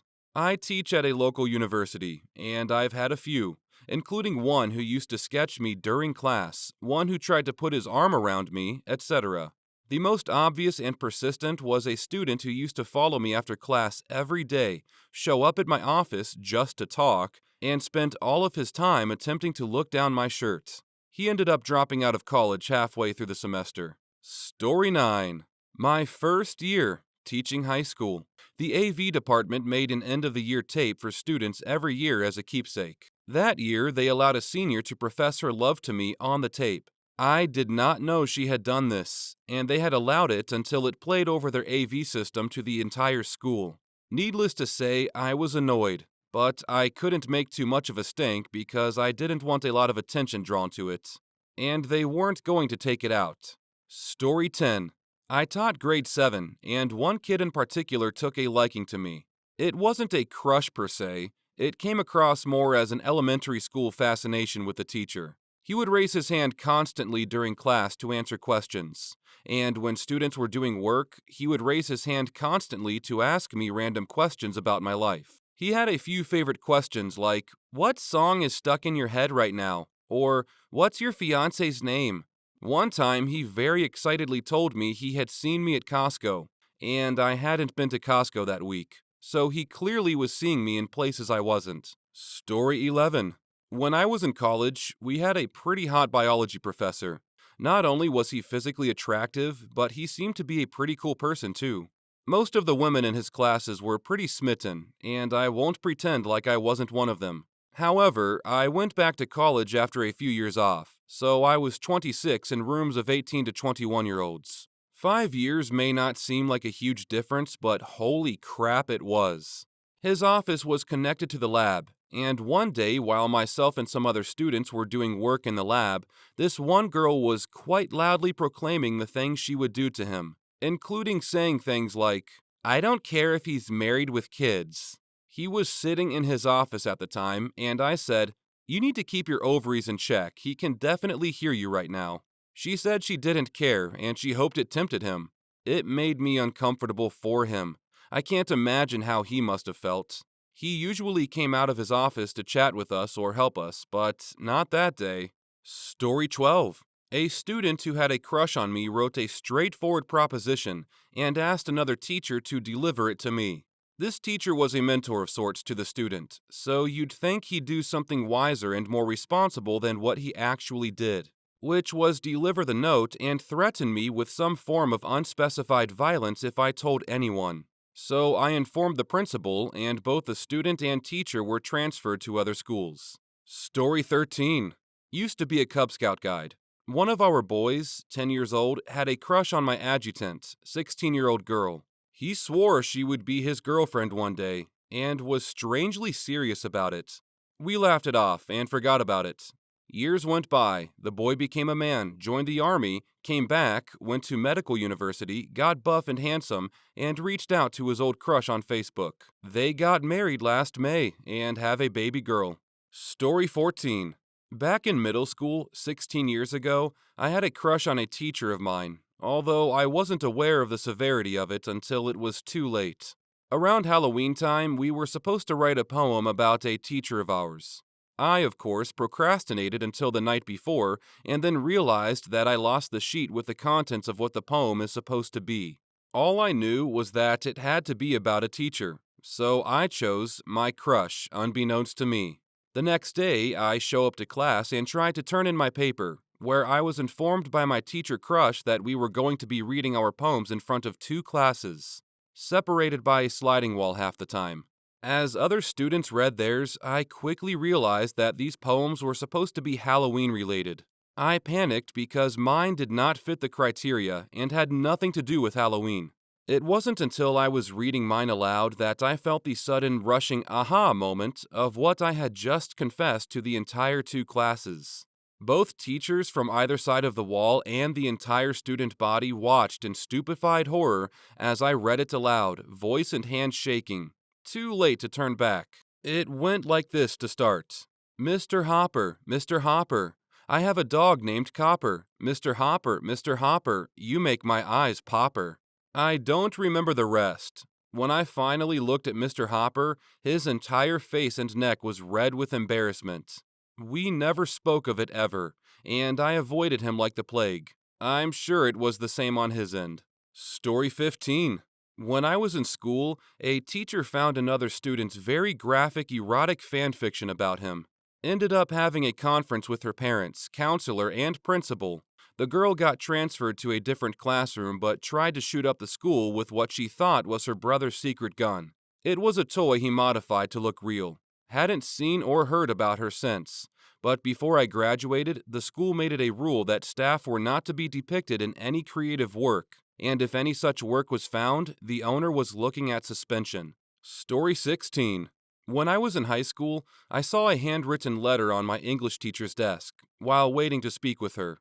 Other kids were hanging around the desk, but I think I was the only one to spot and read the letter. It was sitting among piles of paperwork, partially obscured, but not hidden, so I suspect even the teacher hadn't seen it yet. Paraphrasing, but the letter went something like this. Mrs. S., I love your curves. I can't stop thinking about you. You are my favorite teacher because you have a great smile. I want to touch you and kiss you and... There was more, but I didn't pull the letter from the pile to read it because I realized how it would look for the teacher, and I was scared other people would see it. She was my favorite teacher at the time, and I suspected this note was very much not welcome, judging from her personality. Very chill, friendly, professional teacher, and the fact that it wasn't hidden. You'd think a teacher-student relationship would be a little less obvious. I never told my friends. I never mentioned it to the teacher. I just kept quiet. I suspected she was the victim here, not the student, and I wasn't about to start any gossip about her, potentially getting her fired. A few years later, another student was kicked out of school for sexually harassing a new art teacher. It was so bad she had anxiety attacks and sped from the room to a neighboring class to be with another teacher and escape him. He was finally kicked out when he sent her unsolicited pics. He got her number without her permission, and she took it to the school board and police. I suspect it was the same kid who wrote the letter, but I have no proof. Story 17. I was in a psych class in my senior year of high school, and had an admittedly attractive male teacher for the class. We were in the library one day to work on a presentation project, and I go to the printer to pick something up. This girl, who was clearly a sophomore, career school, all sophomores had purple polos, asked if I was in the teacher's class, and I said yes. She then told me, you know he's really, really hot. Like, I'd really like to F him, but if you tell anyone, I'll kill you. I just got out of the printer room with my work as fast as possible and told the teacher, who was horrified. That girl had looked dead serious and terrifying when she said that, and while I was 17 at the time, I was still scared. If you're reading this, Mr. Boggs, I hope you and your wife are doing awesome. Story 18. I was accused of having a teacher crush on my math TA in college. I'm okay with math, but I have to put in a lot of practice, and I go to office hours. I'm very visual, and I really like to just watch math problems being done. I'm also very much a soundboard learner, and I talk myself through problems or talk with others through the problems. My TA figured this out, and he went out of his way to help me. It also just so happened that he was the TA for various math courses while I was in college, and I managed to get him as a TA for all but one of my math classes during my entire undergrad. My last class I had with him, I wrote him an absolute stellar review because he deserved it for helping me get through calculus to linear algebra. That summer, I actually worked with him in a program where he taught math and I taught programming. I sat in on his first class, and he was telling his students he got this amazing review this past year, and yep, it was my review. I called him the Chuck Norris of TAs, and he quoted that line and others I used, so I know it was mine. I gasped and went, "Hey, I wrote that review." And I could see he was genuinely appreciative. I spent the time writing such a review, but then the whole class went, "Ooh, someone has a crush on the teacher." I was so embarrassed. Anyways, I had those freshmen for 8 a.m. introductory programming, and I made their quizzes extra hard compared to the other sections. The TA and I would drink and grade papers with the other teachers, and man, even drunk math majors still talk about math. Story 19. When I was student teaching, a student very badly photoshopped a picture of his head onto my profile picture from social media, which had me and my now husband together. He posted it to his social media, saying, "Me and my new girlfriend, Miss Wallsugar." Another student asked me to prom and gave me a rose. Hard no. I laughed it off, but I was actually super nervous I was going to get in trouble, even though I hadn't done anything wrong. Last year, a student called me the hot teacher in front of his friends. I don't think he had a crush on me, though. I think he was trying to get a rise out of me. It worked. I called his super strict mom immediately, before calming down, so I was still very angry. And she said, and I quote, "whooped his butt." Story 20. Oh man, I teach in a small program at a local university, so I've become friends with many of my students over the years, or at least gotten to know them pretty well. I've had students of all genders openly admit to having a crush on me, tell me other students have a crush on me, flirt openly, text flirt, even had a couple students fighting with each other on who could flirt more or win more of my attention. Some of it was kind of funny and lighthearted. Some of it was not. Story 21. A girl asked me to read what was clearly fanfic about me and the other students in the class. She is openly bi and mostly crushes on blonde women. I'm a blonde woman, and the story was about a beautiful blonde queen dealing with very specifically described evil beings. A few boys in the class she didn't like. She watched my reaction very closely as I read, and I just played dumb about the obvious parallels and complimented her writing and creativity. I'm 31, but look young for my age and take very good care of my looks and body. However, as a high school teacher, I'm careful not to dress a certain way. There are so many hormones flying around, and high school is bad enough without having a crush on your teacher. I never really had a crush on a teacher, but I imagine it's uncomfortable and confusing to go through. My nature is very warm and nurturing though, very matronly, so I haven't had any experiences where it's been a lingering problem. Story 22. First year of teaching, I had a female student say, "I know you're married, so I could be your pet. You could even keep me on a leash." Immediately, I excused myself and went to the principal, and the next year switched from high school to middle school. Ladies and gentlemen, always remember to keep the door open when talking to students, and join your union. Story 23. I was taking business class because I needed an extra class for whatever reason. My teacher was a coach, and she wasn't super hot, but she was attractive. I remember play flirting with her in front of the entire class and saying, "I would love to take you out for Valentine's Day."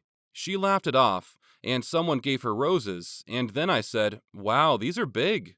And I waited for the class to get quiet and then said, "You know what else is big?" and smiled at her. She didn't give a crap, so she didn't send me to the office or write me up. No, she said, "I doubt your undeveloped can do any damage," in front of the whole class. I slowly put my hoodie on and slumped down in my chair. After class, after everyone had left, I shook her hand and I said, "Hey, nice comeback," and she smiled. Everyone made fun of my small D after that, and I never flirted with her again. I do remember the year after that on Valentine's Day, again, she was like, "Hey, you didn't give me flowers." And I yelled across the hall, "My D is too small for you, Miss Atkinson." And her face got serious and turned around and went to her class. I guess she was angry that I yelled that in the hallway during our break. I was very dumb. Story 24. I started to wear even uglier clothes, grew out my beard but kept it maintained, and kept pens in my top pocket after my first two practicum placements. On my first one, I had come in nice job interview type of attire, wore nice body spray. How you smell is important. Students will hate you if you stink. Was clean shaven, etc. What I didn't realize, and was about to learn the hard way, is that you actually have to actively try to make yourself unattractive to your high school students due to the sheer hormonal cluster their little brains are at this point in their lives. I had everything from the cheesy twirling of the hair around their pins, leaning up over my desk to ask a question, cross and recrossing their legs but way too obviously drawn out, soft cooing or moaning when pretending to yawn or stretch. Literally, you name it, these a-holes tried it. This is when I was 19, so the very small age difference likely played a large role in things, but it was very frustrating to deal with, given the possible consequences if you mess up how you deal with it even slightly. My second prac, I decided, F this, I'm a married man now, surely they can't F with that. Wrong. I'd literally just gone out and spent $100 on a wedding band just for this, so that my students would think I'm some kind of red flaggy, clingy mess given that I was married at 20. Ha ha ha ha, no, it made it worse. I kid you not, we had a battle of the bands type of ordeal at that particular school one week, and one of the cliques that had a few classes with me got up in front of the entire school and sang, "Don't ya," pointing at me at every opportunity. They were literally trying to upstage my fake wife. So now I dress up like a cartoon character so that these children find me dorky and goofy. Though God knows there will be one of the little effers who has a Napoleon Dynamite fetish. High school is a madhouse. I'm nearly finished with my degree and will start teaching full time at a local school next year. Wish me luck.